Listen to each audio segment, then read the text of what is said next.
I was introduced to you about 1.5 years ago, and when I thought I was really onto something. I feel like everything just resonated, made sense, and I really felt like I was heading in this direction that I really needed to be going in to live an optimal life. What often happens because you've been living life and you've been allowing and not allowing, and in the receiving mode and not in the receiving mode, and really, if you're like most people, putting a lot into your vortex. And then when you first begin to consciously hear or remember this stuff that you know from your very core, so that resonant feeling is within you, then often there's a really exhilarating period of time when you just allow in a stronger way more manifestation of more things. And so you sort of kind of get it, and the evidence gives sort of stronger credence to the fact that you've got it. But then that begins to feel a little normal, and you sort of get into a little bit of complacency, and then you don't feel the big rush. It's sort of like you pull a rubber band back far enough. When you let go of it, it's going to go really, really far. But if you go, then you don't have that big rush. So what are you experiencing? We felt a big butt coming on here.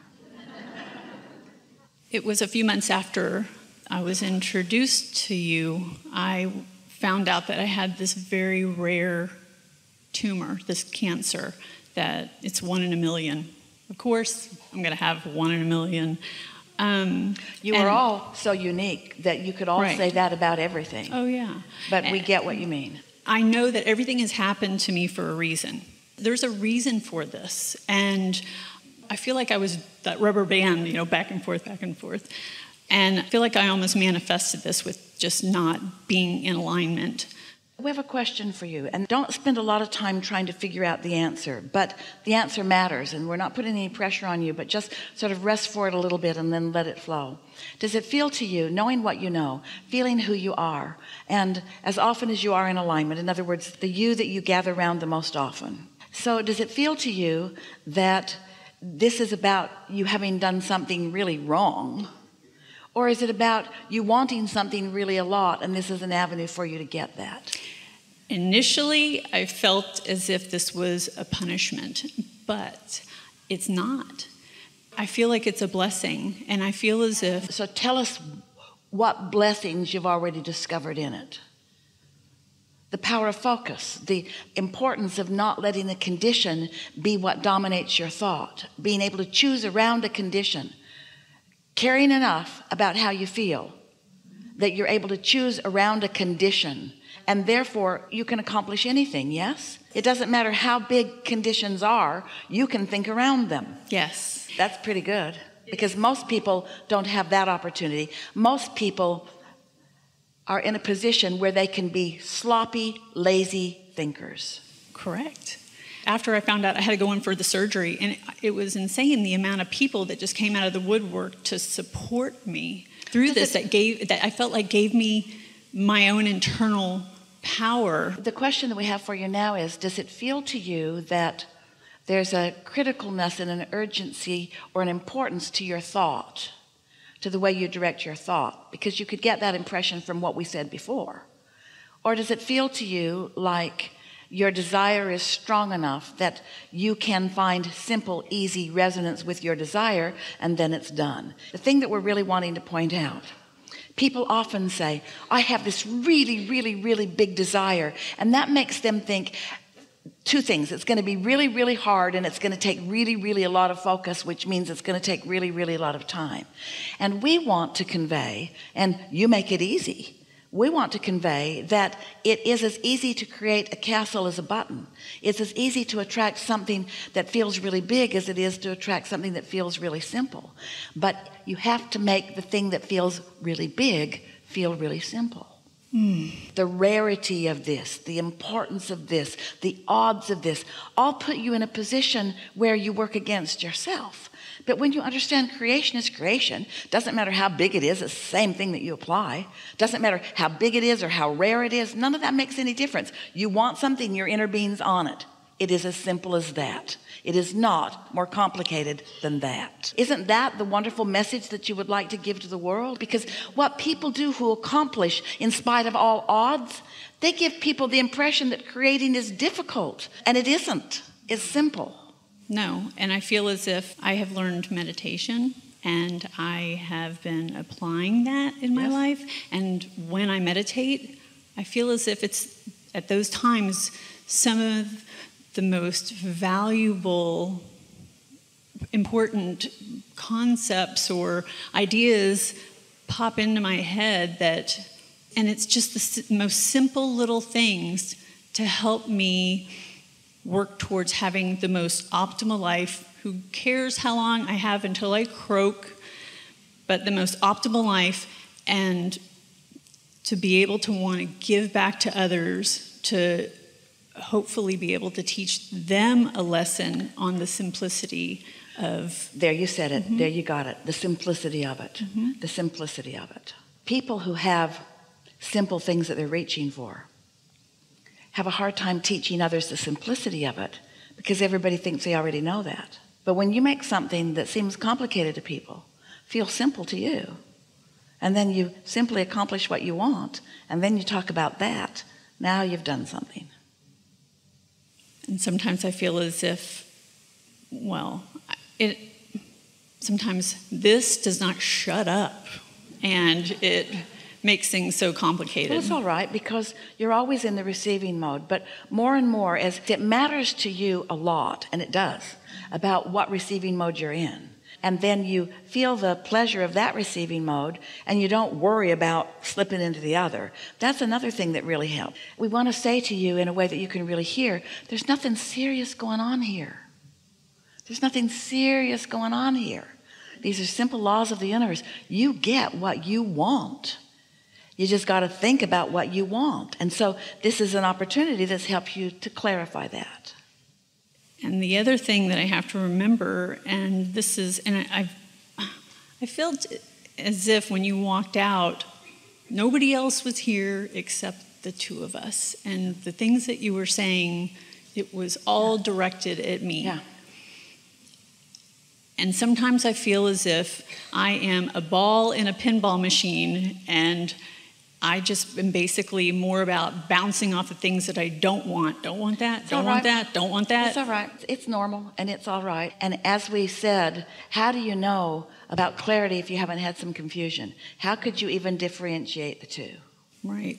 It's true. It's just a matter of being able to take the time after I realize the things that I don't want, that throw me out of the alignment, to actually think about and take the time to think about what I do want.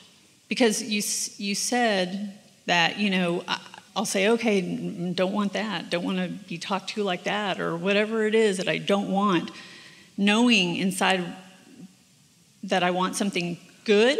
For example, find the phrase that made you say that and give us the phrase. You don't want to be talked to like what? Who said what to you that you don't want to be talked to like that? We're going to show you something. I feel like I'm very sensitive at times. Yeah, you are. That's all right. That sensitivity is what helps you get into alignment. I don't want to be talked to like what? I don't want to... All right, so here's our answer, even though you couldn't quite formulate the words. But here's the answer, because we know. Right. We know. So here's the answer. I don't want these people to carry on with this misunderstanding and promote it among so many. I don't want this to be the dominant thought about these things. I want clarity to come to me through my alignment with all that I am. And I want my power of influence to be enough that I'll be able to influence others into the clarity also. That's really what it is. But before the fact that that has happened, it feels iffy and confusing to you, and that's why you get all wobbly. But after it has happened, then you'll say, I knew that. I saw that coming. Yes? It's that power. It's the power. The power of what? The source within myself. Let's call that power of myself. And let's call that power this new word that we've been talking. What's that new power?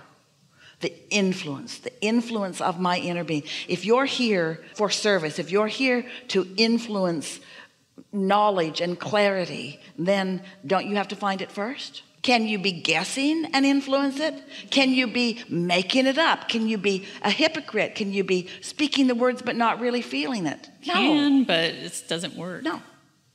And so you find it and you know it by the relief that you feel at first. At first it feels like relief, and then it feels like exhilaration. And then you don't worry about what anybody else is doing. You just revel in your exhilaration until you're so stable there that nothing else is you. And when you've got a strong desire like this, that's something that is so likely to happen, you see. Sometimes you come with bigger intentions than others, and that's a big one. It's going to serve you really well. I feel like it will. Yeah. I do have one other question, and it is when we croak, or we're out of our bodies, and I heard you once say that we know who we're going to be before we even get into this life or get into the body. Hold that. Really powerful statement, and we're going to get right to that. So you've got it? So you know how we're talking about, so life causes you to get clear about what you want, and you put it in the vortex, and you put it in the vortex, and you put it in the vortex, and you put it in the vortex. That's what we're talking about. Except that when you're in your physical body and you put all this stuff in the vortex, you're rarely a vibrational alignment with it. It takes quite a while. But when you're coming from source and you put things in the vortex, you knew what you wanted and you came and did it.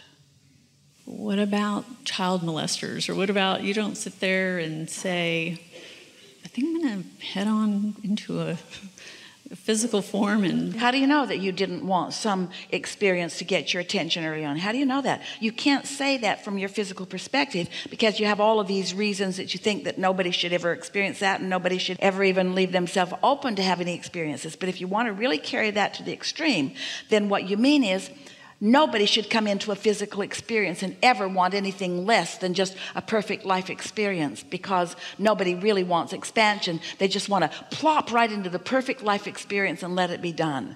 And some of you come with such powerful intention that you want, and usually early on in your experiences, your vortex to be full of self-empowering things. Because if you don't ask, it's never answered. There's no assertion. Source energy is not saying, oh, you're there and you're sweet, here's some stuff you might want to know. It's never like that. If you're not asking, it doesn't come. That is amazing, because I guess I just kept thinking, when we wind up non-physical, we're back to pure positive energy, right, and loving every step along the way, right. Completely and then knowing you get into the physical, and you have to be able to. You want to be open. Not you have to. Want to. You want to be able to open up to receive the messages important to. Because words don't teach. It's only life experience. We couldn't talk you into wanting things. It's your life experience that is causing you to want them. And when your life experiences cause you to want in a really strong way, the power of source that's lined up with you, and when you give in to that, when you let that be heard, and you expect yourself to be the recipient of the answer to that question, that's way fun.